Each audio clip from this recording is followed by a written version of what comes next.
Good morning.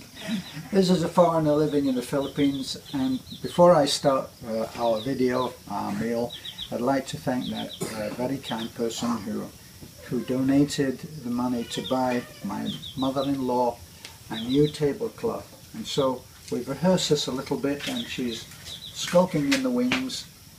Nanay, see, she's walking in very naturally, as if we didn't rehearse this. Alright, Nanay's learned her lines. Thank you, Pim, for the tablecloths. God bless you more. Love in the Philippines. Thanks to your subscriber. Thank you. Hey! You'll never know how difficult that was for Nanay to be able to learn that and say it on the camera, because I've seen other people who, as soon as they know that the camera has been switched on, they completely lock up. Well, you can see that I'm here on the slab again. Here I am. I'm here on the slab again. I've had another meal, which I'm supposed to eat. Now, don't be fooled.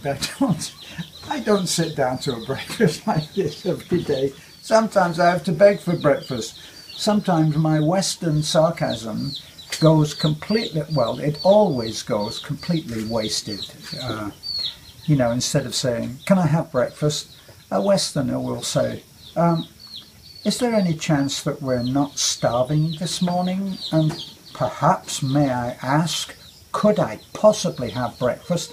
You could do a performance like that, which would be worthy of an award in Hollywood, and it would go completely unnoticed. They'd say, "Yes, we're having breakfast." So now I have, of course, I have to have rice. Sometimes I think that if you were served just rice only, they'd serve rice with it as well. This you have to admire the style that I live in. Here's the pork and beans are being served up. You must have seen the can opener that my wife uses.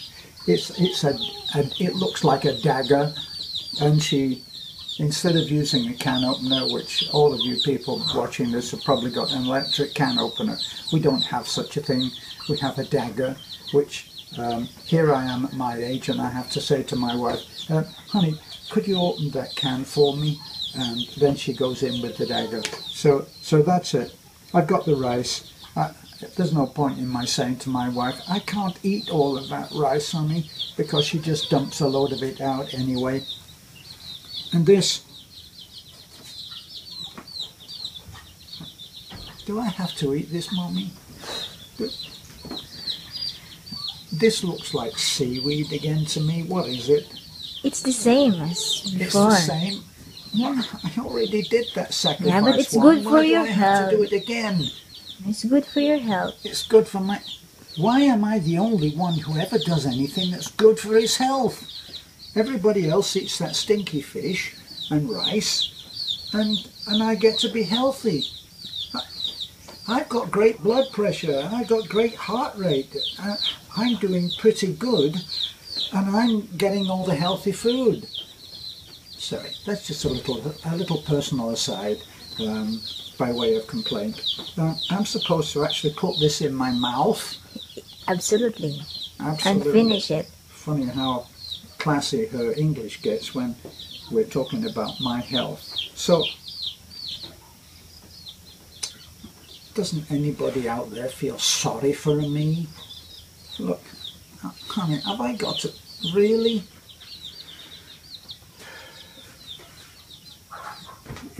This is not... Even YouTube fame doesn't make this worth it. You know that, don't you? How can I make it small enough? You never told me that this was going to happen when you called me in for breakfast.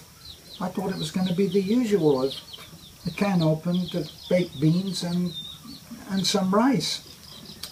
Okay, here goes. You're OA now. OA. let me tell you, if you're not familiar with Filipinos, one of their favorite expressions, along with nosebleed, is OA. And that means overacting, as if I would. So I'm going to try this again.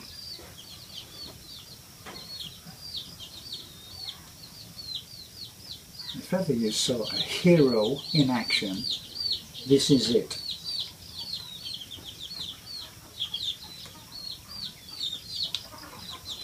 Good.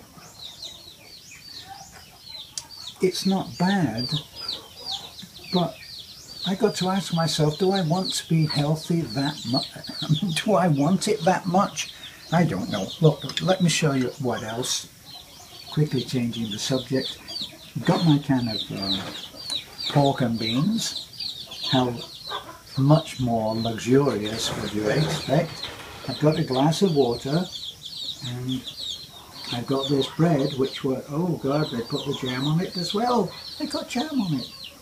I bought this in Alturas, our book passes for our supermarket, the one that it's got an up escalator and a down escalator, and only one is ever working. So we go up there, we either walk up and ride down, or ride up and walk down. There's no other choice. So this is blueberry jam, which was always the one, if I went to McDonald's, I said, please don't give me blueberry jam. I would rather have strawberry, but you can't get strawberry jam. It's like asking for Russian caviar. So anyway, at least I've got that, and I've got a nice cold cup of coffee. Yes, Filipinos don't understand about hot and cold. That if you have a cup of tea, it has to be hot. If you have a cup of coffee, it has to be hot. Otherwise, it's just cold coffee, my dear. It's hot before, but then when I call you, you're very long. Now, that is exactly, you couldn't have a better example of the Filipino way of looking at things. And here she is trying to stuff that camera up my nose again. So this is what happens if you say, I'd like my coffee hot, dear. Just say, it was hot. Well, was is not is. Now, this is the biggest source of disagreements in our relationship is, and I'm almost moved to tears when I tell you this, is past, present and future are non-existent. And so if you say, is my coffee hot? Yes, dear, it's hot. It means it was hot. But of course, if you're a Westerner, was hot is no longer hot. But anyway, I've now successfully talked my way out of having to eat the seaweed again. And honey, I can't eat this much rice. We'll stick with the baked beans. I'm British. What could be more British than baked beans and a camera stuffed up your nose? And I'll eat the jam and have my cold cup of coffee. And I will wish you a good day. This is a foreigner living in the Philippines under great stress. Goodbye for now. Please like, comment and subscribe. I hope you will subscribe. We need the money. And we'll say goodbye. Enjoy your day.